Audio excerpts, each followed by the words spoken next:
Imagine being 13, torn from everything familiar, and sent across the channel into a kingdom that doesn't want you. No welcome, no warmth, just icy stares, cold halls, and a husband who hardly looks your way. Not exactly a fairy tale, right? This is where Isabella of France's story begins. But it's not a sob story. It's a slow-burn revenge thriller wrapped in velvet, drenched in blood, and whispered about for centuries. Most people only know her by a name steeped in scandal. The She-Wolf of France, a nickname soaked in dark myths and disturbing rumors. But behind the gossip lies one of the most masterful political takedowns in medieval history. Now buckle up, because this is not a sanitized tale of royalty. This is the raw, unfiltered rise of a woman who was accused of sleeping with beasts, and who used those lies to tear down a kingdom. It all starts in 1308. Isabella, daughter of Philip IV of France, a king nicknamed the Fair, but not for his justice. He crushed the Templars, bullied the Pope, and turned France into a war engine. So, when he sent his daughter off to marry Edward II of England, it wasn't out of love, it was strategy. But the moment she arrived, she knew something was wrong.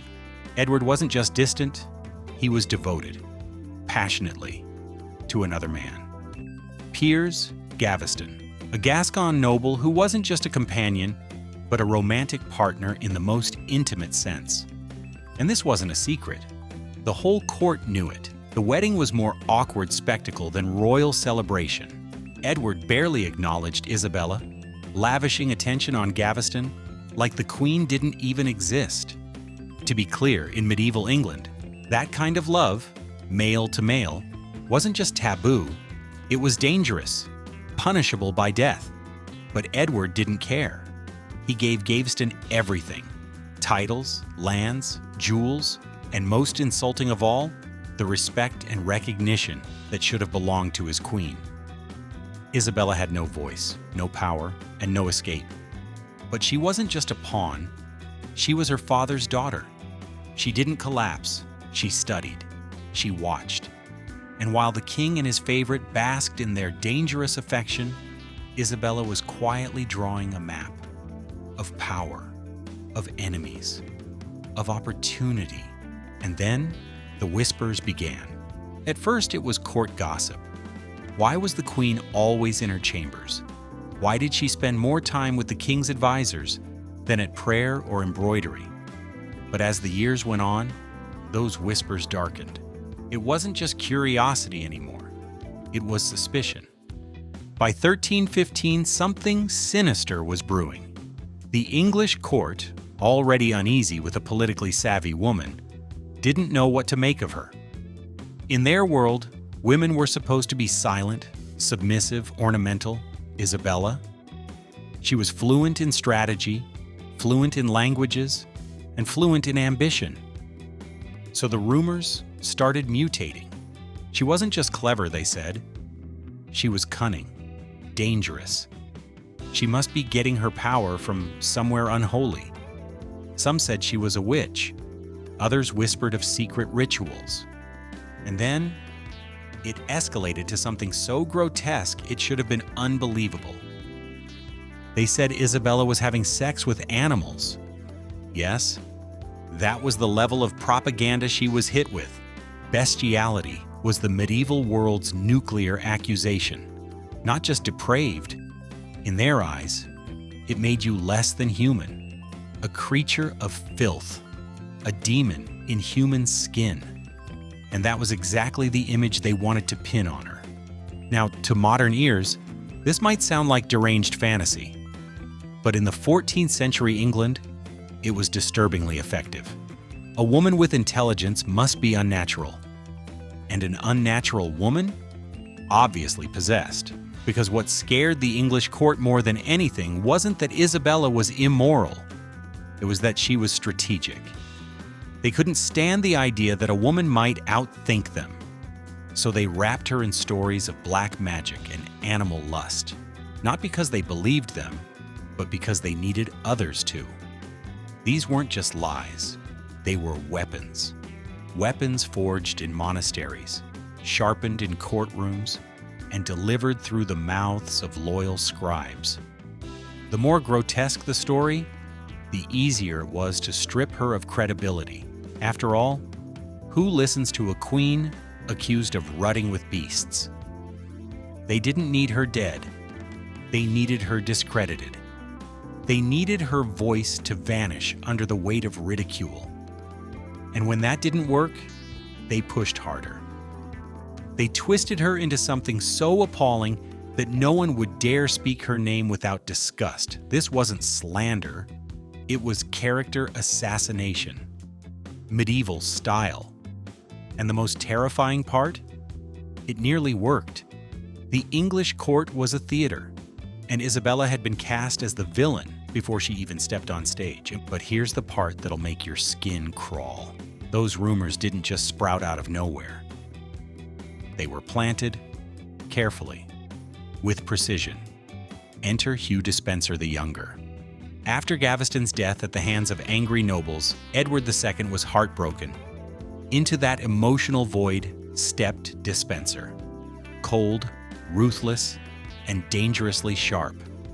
And from the moment he arrived, he saw Isabella for what she was, the only real threat to his power. She wasn't just Edward's wife, she was French royalty, a living link to the most powerful kingdom in Europe. And worse, she was clever. So Despenser crafted a campaign of psychological warfare. He never directly accused her. That would be too obvious. Instead, he whispered, to monks, to scribes. "Strange, isn't it?" he'd say. "How often the queen visits the stables after dark?" That's all it took. Whispers turned into murmurs, murmurs into stories, stories into public belief. The narrative mutated, from odd behavior to unholy rituals, to secret lovers that weren't even human. They said she summoned demons, that she had trained stallions for unnatural acts, that she danced naked in moonlit orgies with witches and wolves. It sounds mad now, and it was. But it worked. She was no longer just a queen. She was a monster, a she-wolf, a perversion in pearls.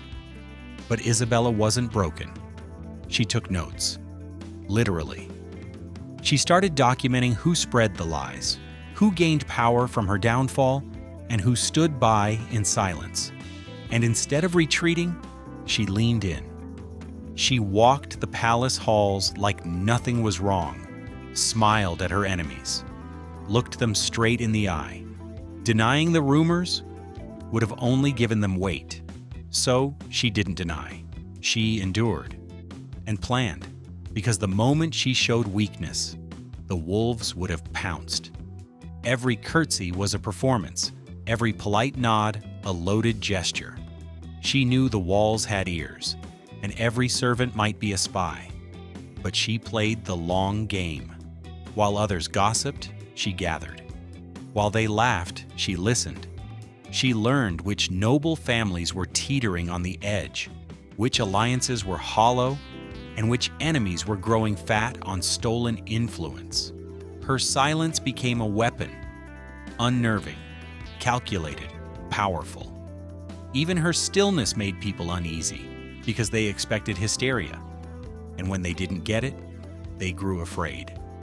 They began to wonder if maybe she was dangerous, not because of demons or darkness, but because she was capable, because she could endure the fire and come out colder. Every day she didn't crack, the lies lost power. And somewhere deep inside, Isabella was already building the scaffolding of her revenge. But Despenser doubled down. The lies got wilder. They said she transformed under full moons, devoured children, mixed animal seed with virgin blood in occult rituals. Some even claimed she could control beasts and raise the dead. It became a spectacle. And in that madness, something shifted. Even some of Despenser's allies started to pause, not out of conscience, but out of fear. The lies had become too much, too grotesque, and Isabella saw her moment. In 1324, England and France clashed in a small but politically charged war.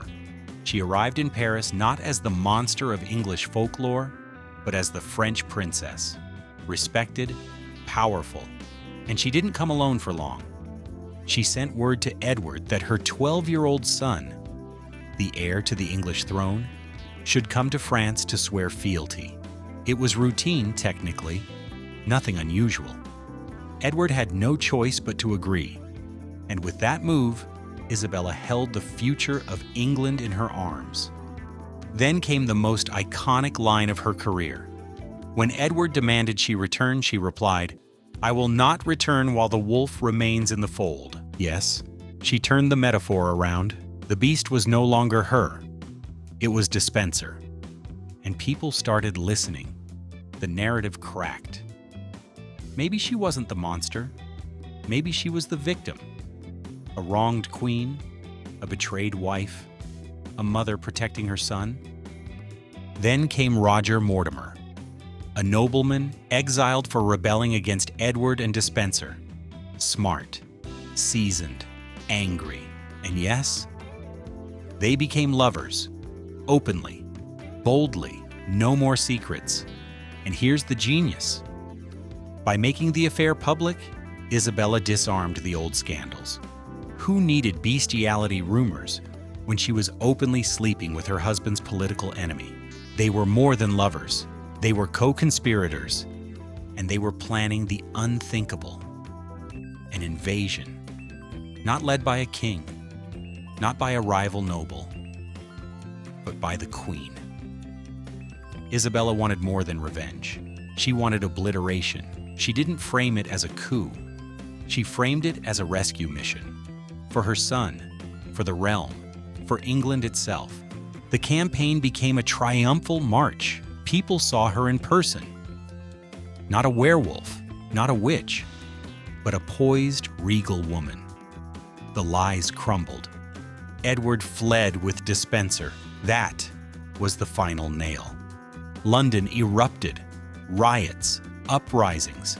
The capital turned on its king. By October, Isabella entered the city like a hero. But she wasn't finished. She put a price on their heads. No, £1,000 for Edward, $500 for Despenser. Millions by modern standards.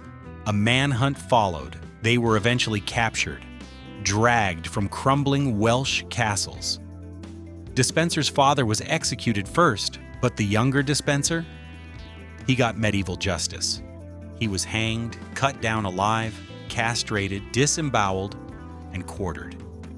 His remains were scattered across the realm. Isabella had made her point. This is what happens to those who try to destroy her. Edward's fate was quieter, at first. In January 1327, under pressure, he abdicated the throne in favor of his son. Isabella stood tall in royal colors. Edward wore black, like he was attending his own funeral, but he was still alive. And that was a problem. Later that year, he died. Officially, illness, no wounds, but rumors spread like wildfire.